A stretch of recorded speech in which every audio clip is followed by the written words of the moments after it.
Well, this is a very historical moment. We're about to approach the one and only roundabout that I've ever seen in America. And believe me, we've been to all 50 states. They tell me they're there, but I never see them. But this is the roundabout in New Braunfels, Texas. Very famous.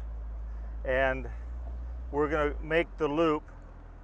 Most Americans are terrified of roundabouts, but Marilyn and I have been in the UK. I lost count after 12 times, and in the UK they're very common. Almost every major intersection has a roundabout. And the thing is, that's convenient for a tourist like myself and my wife when we travel. When in doubt, roundabout. Here's my motto. You just get in the center of the roundabout and you just go in circles.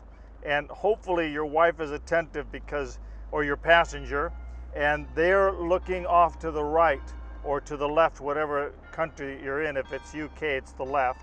But here in America, we're looking off to the right. All the cars are peeling in, and as long as you're in the center, it's safe. But as your passenger or your co-pilot is looking to go, oh, next time you go around, it's the third turn that you peel off. So it's very practical to have the helper when you're not sure and you're in a foreign country.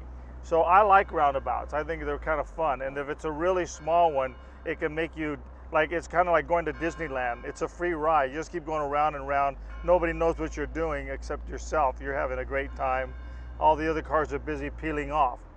But the moral of the story is that in life, people get in doubts and they live in doubts. You've heard the old adage, man, I just seem to be going in circles.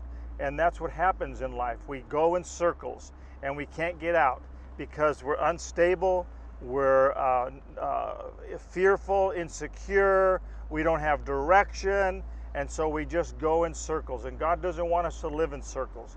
He gives us a way out of circles, and that way out is through seeking His face, through prayer, through the leading of the Holy Spirit. God wants us to have direction.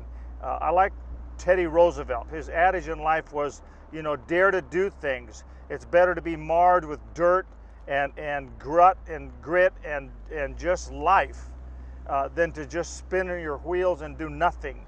And so our adage is just make a decision in life and let that decision be led by the Holy Spirit. Now, I'm probably making you thoroughly dizzy because I've gone around about 6 times, and I better make this talk short.